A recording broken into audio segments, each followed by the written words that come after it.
Let's take you to another story that we've been tracking for you today. The media, it seems, including our SABC News team, have managed to move to another vantage point, and this is from the scene of a collapsed temple in Verulam, north of Durban. While the search for men who were trapped there resumed this morning, we understand one person was killed and at least 8 others were rescued yesterday. SABC News reporter Ayanda Mhlongo continues to be at that scene for us. Ayanda, a very good morning to you once again. I do see that you have changed location now. I did get a glimpse of where that work is being done by these rescuers, or is it a recovery mission now? What is the latest? Do we have any further details that you can share with us?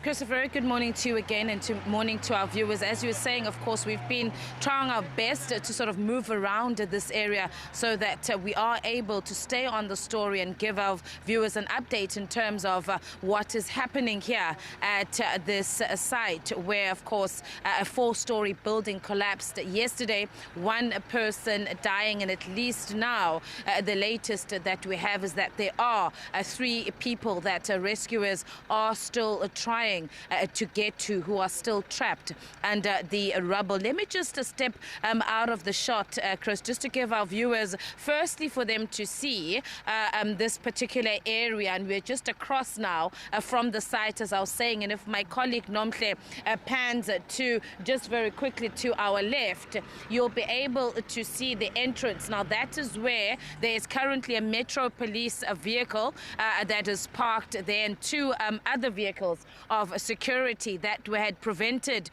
us from entering this particular area. So that is where we were positioned earlier on, after, of course, we were asked or forced out of this particular area by the private security, who was saying that they were acting on behalf of the owners of the property. Now, what they tell us, and if Nomhle then slowly moves this side, now what they tell us is that this entire area that you are seeing now is owned by the directors of this particular temple. We have not been able to speak to the owners of this temple. Of course, we do understand that one of the directors is believed to be one of the 3 people that is still currently trapped underneath the rubble. But this gives us a bit of a better vantage point now, where just across from where we are, you are able to see the site. You'd see live in the visuals there, heavy machinery that has been brought in. A few moments before coming on air,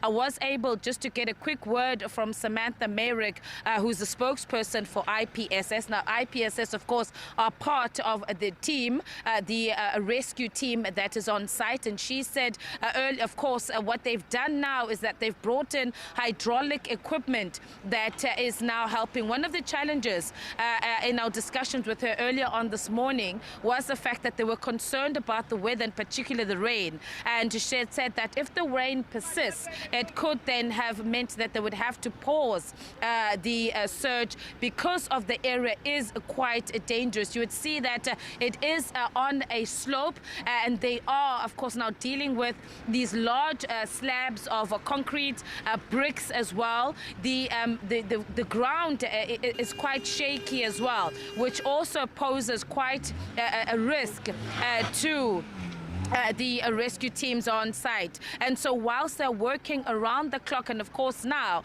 for them, very importantly, in the first phase of this operation is to ensure that they now try and get down to the 3 men that are trapped underneath. They also needed to take into consideration the safety of the rescue teams. But she has now said, and we are now able to tell our viewers, that they have now brought in a large equipment, hydraulic equipment, which one can possibly see those yellow graders that are there. We also saw a vehicle from the fire department, that's the eThekwini Fire Department, with writings a heavy breathing apparatus. It's a breathing apparatus unit. We've also saw that yellow truck also move into the site. And of course, one of the challenges, as we were saying, Criselda, from where we are, is that we are unable to sort of pull some of the rescue teams, pull the firefighters who are on scene, just to get an update for us to talk us through what is happening, the types of equipment that they've now brought in, that they are working with, and of course how far that operation is. What Samantha did tell us, though, is that they could see 3 people but who are unresponsive, but not to say that those people are deceased. They would of course need to get to them first to then be able to determine whether or not those 3 people are deceased. But the latest from the rescue teams is that this heavy duty equipment has now been brought into site to assist the rescuers at the scene. And no word yet, Criselda, in terms of how far they are to be able to pull out the 3 people that are still trapped. We are, of course, awaiting the arrival of the Minister of Public Works and Infrastructure, Dean McPherson, and his team. They, I'm sure, would have landed now in Durban from our conversations with this communications team a little bit earlier on. I'm sure they have arrived. They're expected here at around 1 p.m. He will, of course, be accompanied by the MSc for Cooperative Governance in the province, the Reverend Thulasizwe Buthelezi, as well as representatives from the construction industry. We do know, of course, while the focus, as I was saying, Criselda, is now on the rescue, but there are, of course, officials who understand from the Department of Labour and other departments that are also now working on that investigation. A preliminary report, as was stated by the eThekwini municipality yesterday, of course, having found that there were no approval plans for the structure, thus rendering it illegal. But those were a preliminary report, and from what the mayor, Cyril Kaba, said yesterday when he was speaking to the media, and specifically my colleague Simpiwa Makanya,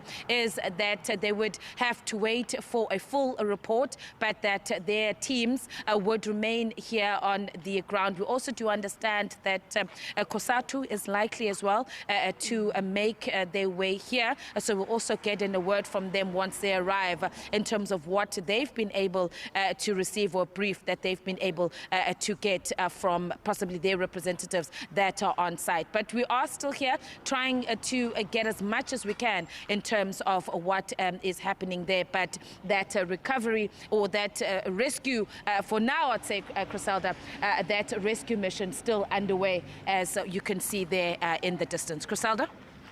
Ayanda, thank you very much indeed. From the vantage point where you are now, at least, we're able to get a glimpse. You could see the personnel that are involved in that rescue operation, as it's still being termed at this stage, are still right on top of that hill at the moment. You see a number of the law enforcement vehicles, as well as some emergency personnel there as well. Some of the heavy machinery, of course, which has been brought in, as you can see, to participate in this particular process. You would recall my colleague Ayanda Mhlongo did indicate that last night this had been called off, just of course into the next morning, which is today, due to poor lighting. You can see in that particular area where that rescue operation is still underway, you would not be able to see much once the sun does go down. Ayanda Mhlongo also telling us a little bit earlier on there were some family members who had come to that location, to that scene a bit earlier on this morning. However, they came and left as well. But we're likely to get a lot more details in terms of what exactly progress has been made in this rescue operation. My colleague's a bit much closer there. You can see some of the rescue teams searching a particular area. You can almost see the collapse, where this collapse has taken place. We understand that it is a 4-story building. You can see where those emergency personnel and rescue teams are, giving each other direction perhaps on what needs to take place next. It looks to be a very dense and a very rocky area where that temple was. And I think we will get a lot more details. These security teams or rescue teams, for a better word, are likely then to brief the minister as well as the dignitaries in KwaZulu-Natal, including the MEC. They're likely then to get that briefing, and of course that briefing will come then with some form of further communication to members of the media. Very difficult to tell from where my colleagues, of course, would be with their comprehensive coverage, not to have or be much closer to where that is taking place. Very difficult, to speculate in terms of if anybody else has been brought up. But my colleague Ayanda Mhlongo did indicate that they had sight of 3 individuals, I think is what she said. Whether they are responsive or not at this stage is still also something that remains to get clearer details on. But my colleague Ayanda Mhlongo, of course, will remain at that scene for us and try to get us the latest information as soon as she can. Thank you very much indeed to our colleagues out there.